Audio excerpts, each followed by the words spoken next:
नमस्कार मित्रों, मैं हूं जोरावर सिंह। आज मैं आपको एक बेहतरीन टॉपिक ध्वनि के बारे में बताने जा रहा हूं। ध्वनि क्या है? ध्वनि से संबंधित कई बार प्रश्न प्रतियोगी परीक्षाओं में पूछे जाते हैं और ध्वनि कक्षा 9th में साइंस का एक अहम टॉपिक है। हम इसको बड़ी रोचक तरीके से पढ़ेंगे कि ध्वनि क्या है। पहली बात, ध्वनि एक प्रकार का ऊर्जा का रूप है और ध्वनि में हम कह सकते हैं जो कंपन या जो तरंग के रूप में ऊर्जा का जो संचरण होता है उसको हम पढ़ते हैं कि ध्वनि एक प्रकार की यांत्रिक तरंग है। यांत्रिक तरंग क्या होती है?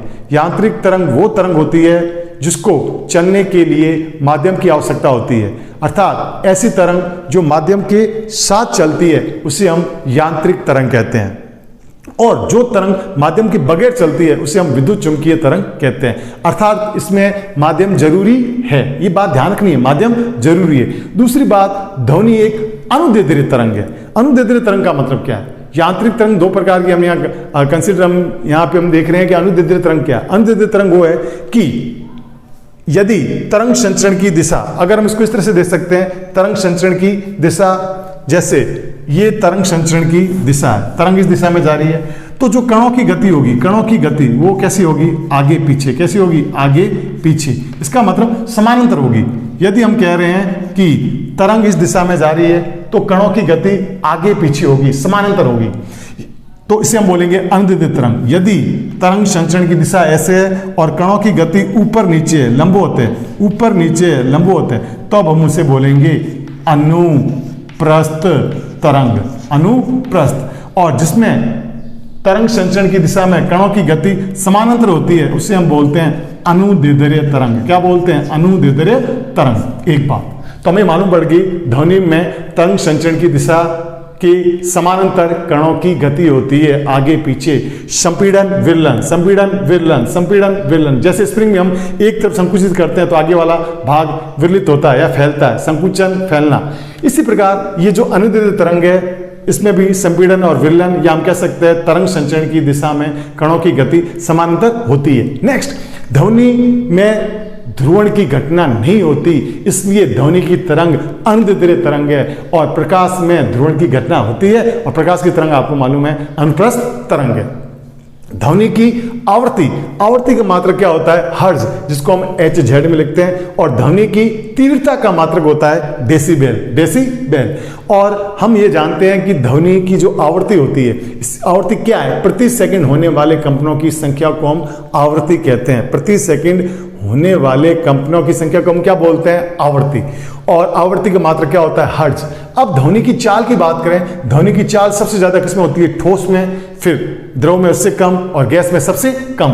और ध्वनि की चाल निर्वात में क्या होती है? जीरो। ध्वनि की चाल निर्वात में जीरो होती है। अगर पूछा जाए ध्वनि की चाल सबसे ज्यादा किसमें, तो हम कहेंगे स्टील। इसमें कहेंगे स्टील, जिसे हम इस्पात कहते हैं। और अगर धातु पूछे तो हम लिखेंगे एल्यूमिनियम। क्या लिखेंगे? एल्यूमिनियम।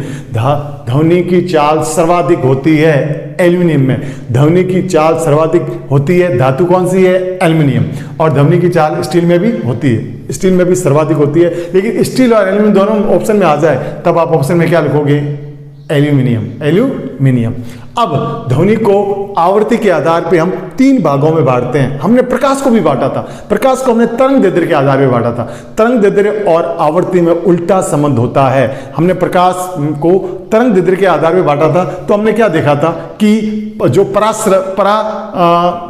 पराबैंगनी जो किरणें थी इस तरफ थी प्रकाश में, लेकिन इसमें पराश्रव्य इस तरफ है। क्यों? क्योंकि हमने इसको आवृत्ति के आधार पर बांटा है। ध्वनि को आवृत्ति के आधार पे हम 3 भागों में बांटते हैं। ध्वनि को आवृत्ति के आधार पे हम 3 भागों में बांटते हैं। अब कैसे कैसे? एक है श्रव्य, उसको हम कैसे देखते हैं? 20 हर्ट्ज से लेकर 20,000, इस 1000 को हम किलो भी लिख सकते हैं। 20 हर्ट्ज से लेकर 20 किलो हर्ट्ज की ध्वनि की रेंज को हम सुन सकते हैं। इस आवृत्ति की रेंज को हम सुन सकते हैं, इसको हम बोलते हैं श्रव्य। 20,000 से अधिक हम नहीं सुन सकते, इसको हम बोलते हैं पराश्रव्य।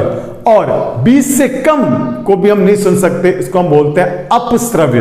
अपश्रव्य, जिसको अंग्रेजी में बोलते हैं इंफ्रासोनिक, और इसको हम बोलते हैं अल्ट्रासोनिक। तो हम सिर्फ 20 से लेकर 20,000 हर्ट्ज तक की ध्वनि को सुन सकते हैं, 20,000 से अधिक को भी नहीं सुन सकते और 20 से कम को भी नहीं सुन सकते। 20 से कम वाली को अपश्रव्य इंफ्रासोनिक और 20,000 से अधिक वाली को पराश्रव्य अल्ट्रासोनिक साउंड कहते हैं।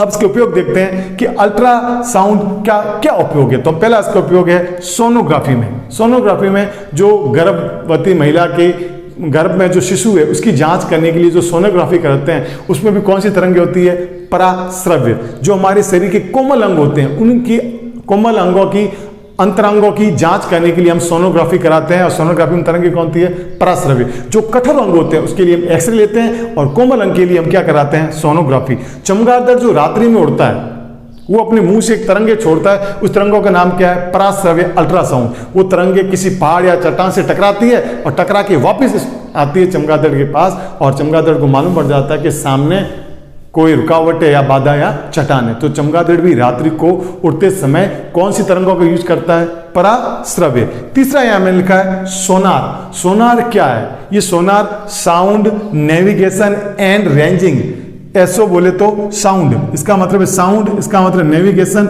And ranging. ये एक प्रकार का डिवाइस है जो समुद्री पनडुब्बी या समुद्री जो जहाज होते हैं उसके नीचे लगा होता है। समुद्री जहाज में ये लगा होता है, जैसे कोई समुद्री जहाज है इसके नीचे इस तरह से पनडुब्बी के रूप में ये पनडुब्बी या जहाज में ये लगा होता है। यहाँ से जो तरंगे जाती है नीचे चट्टान या जो भी पहाड़ है उससे टकराती है और वापस लौट के आती है और इससे मालूम पड़ जाता है। अब समुद्र की गहराई को भी पता करने में इस सोनार का अहम रोल है। समुद्र की गहराई मापते किससे हैं, फेडोमीटर से।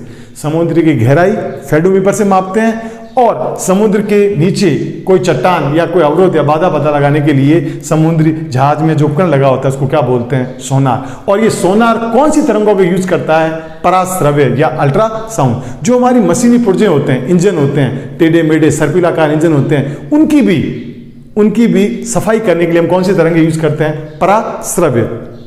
आपने देखा होगा बड़े बड़े शहरों में बड़े बड़े पुल बने होते हैं, पुल के अंदर जो गाटर लगे होते हैं या बीम लगे होते हैं, लोहे के बड़े बड़े गाटर लगे होते हैं, उसके बीच में दरार का पता लगाने के लिए भी कौन सी तरंगे होती है, पराश्रव्य।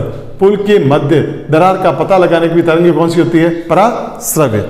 अब अगर बात पूछी जाए टेढ़ी मेढ़ी मशीनों की सफाई करने के लिए भी तरंगे कौन सी होती है, पराश्रव्य। ठीक, अगर अब हम इस तरफ आते हैं, अपश्रव्य। ये ध्वनि क्या है, जिसको हम सुन नहीं सकते, हम अपने हृदय की धड़कन को नहीं सुन पाते, इसलिए डॉक्टर हृदय की धड़कन को सुनने के लिए एक उपकरण काम में लेता है। आपने देखा होगा डॉक्टर के कानों में और वो जो आपकी छाती पे लगा के उपकरण यूज करता है, इस तरह से उपकरण आता है डॉक्टर के पास। आपने देखा होगा इस तरह से उपकरण होता है डॉक्टर के पास, इस तरह से, इसको बोलते हैं स्टेथोस्कोप। ये हृदय की धड़कन सुनने के काम आता है और हृदय की धड़कन की आवृत्ति कितनी है, 5 dB। इसका मतलब 20 से कम में हम इसको सुन नहीं सकते। हम हाथ रख के धड़कन महसूस कर सकते हैं, सुन नहीं सकते, इसलिए डॉक्टर सुनने के लिए किसका यूज करता है, स्टेथोस्कोप। एक बात और, हृदय का रक्त दाब, बीपी ब्लड प्रेशर, रक्त दाब मापने के लिए जो मीटर काम में लेते हैं, स्पिग्मोमेनोमीटर। ये भी कई बार प्रश्न आता है, स्पिग्मोमेनोमीटर रक्त दाब मापता है जबकि स्टेथोस्कोप हृदय की धड़कन मापती है। हृदय की धड़कन कितनी होती है, तब हम कह सकते हैं हृदय की धड़कन होती है 72 प्रति मिनट। 1 मिनट में 72 बार हृदय धड़कता है। अगर पूछा जाए श्वसन दर कितनी होती है, श्वसन दर, तो हम कहेंगे 16 से 20 प्रति मिनट। ये 16 से 20 प्रति मिनट क्या है, श्वसन दर है। 16 से 20 प्रति मिनट क्या होती है, श्वसन दर। ठीक, तो हमने देख लिया श्वसन दर पूछा जाए, ये एचएम की परीक्षा में आया हुआ है कि श्वसन दर कितनी है, 16 से 20 मिनट। कई लड़कों ने उसका आंसर लिख दिया था 72 प्रति मिनट। ये 72 प्रति मिनट हृदय की धड़कन है। अब एक और उपकरण होता है इलेक्ट्रोकार्डियोग्राफ। ये हृदय की धड़कनों को मापने का यंत्र है, ईसीजी की जाती है, ये हृदय से संबंधित है। लेकिन एक होता है ईईजी, इलेक्ट्रोसेफेलोग्राफ। सेफेलोग्राफ का मतलब होता है मस्तिष्क। ये मस्तिष्क की जांच के लिए होता है ईईजी। ये ईसीजी सी आया है, कार्डियो का मतलब है हृदय, ये हृदय से संबंधित है, ईसीजी। एक होता है ईईजी, ये किससे संबंधित है, ये मस्तिष्क से संबंधित है, ध्यान रखना। अब यहां मैंने लिखा है भूकंप की तरंगे। भूकंप की तरंगे क्या होती है, जब पृथ्वी में भूकंप आता है, हलचल होती है, उस हलचल के दौरान एक तरंगे निकलती है, अपश्रव्य, इसको हम सुन ही नहीं पाते। पक्षी, गाय, गेंडा, कुत्ता, ये इसको सुन के बेचैन हो जाते हैं और भागने लगते हैं। कई बार भूकंप आने के दौरान कौन सी तरंगें निकलती है? अपश्रव्य। ये अपश्रव्य तरंगें निकलती है इंफ्रासाउंड भूकंप के दौरान, और हम इसको सुन नहीं पाते, हमें एहसास भी नहीं होता, लेकिन जो गाय या गैंडा ये जो जानवर होते हैं ये इन तरंगों को सुन सकते हैं और बेचैन हो जाते हैं, और हम इन तरंगों को नहीं सुन सकते। तो भूकंप की तरंगें कौन सी है? अपश्रव्य। हृदय की धड़कन कौन सी है? अपश्रव्य। भूकंप की तरंगों को मापने के लिए मीटर कौन सा होता है? सिस्मोग्राफ। और भूकंप के अध्ययन को बोलते हैं सिस्मोलॉजी। सिस्मोलॉजी, भूकंप के अध्ययन को हम बोलते हैं सिस्मोलॉजी, और भूकंप को मापने वाला यंत्र कहलाता है सिस्मोग्राफ। अब भूकंप को मापने के लिए मात्रक क्या है? मात्रक हम बोलते हैं रिक्टर स्केल। भूकंप की तीव्रता को हम मापते हैं रिक्टर स्केल पे, तो उसका मात्रक है रिक्टर स्केल। भूकंप की तीव्रता मापने का मात्रक या मात्रक हम बोलते हैं रिक्टर स्केल, और भूकंप को मापने का यंत्र कौन सा है? सिस्मोग्राफ। ये बेसिक मैंने जानकारी आपको दी ध्वनि की आवृत्ति के बारे में। ध्वनि की आवृत्ति हम कह सकते हैं, ध्वनि की आवृत्ति को हम जो हम बात करें ध्वनि की आवृत्ति की, उसको हम 3 प्रकार से बांट सकते हैं आवृत्ति के आधार पे: अपश्रव्य, श्रव्य और प्राश्रव्य। प्राश्रव्य की हमने जानकारी दी कि सोनोग्राफी में, सोनार में, और सर्पिलाकार मशीनों की सफाई करने में, और लोहे की बीम या गाटर की दरार का पता लगाने में, और हमने बात की सोनार में। ये और जो 20 से कम होती है उसको बोलते हैं अपश्रव्य, हृदय की धड़कन और भूकंप की तरंगें। और भूकंप की तरंगों को मापने वाला यंत्र सिस्मोग्राफ, और इसको मात्रक इसका क्या है? Richter scale. और इस आधार पे हमने देख लिया कि ध्वनि को आवृत्ति के आधार पे हम 3 भागों में बांट सकते हैं, और आवृत्ति के आधार पे जब हम 3 भागों में बांटते हैं तो ध्वनि तीनों के नाम हमने अलग अलग रख दिए: अपश्रव्य, श्रव्य और प्राश्रव्य। ध्वनि की आवृत्ति का मात्रक हर्ट्ज, ध्वनि की तीव्रता का मात्रक डेसिबल। इस प्रकार आज हमने इस वीडियो में ध्वनि की आवृत्ति के आधार पर ध्वनि के प्रकार देखे। तो मुझे उम्मीद है आपको ये वीडियो पसंद आया होगा। इसको लाइक करें, इसको सब्सक्राइब करें, ज़्यादा से ज़्यादा शेयर करें। धन्यवाद।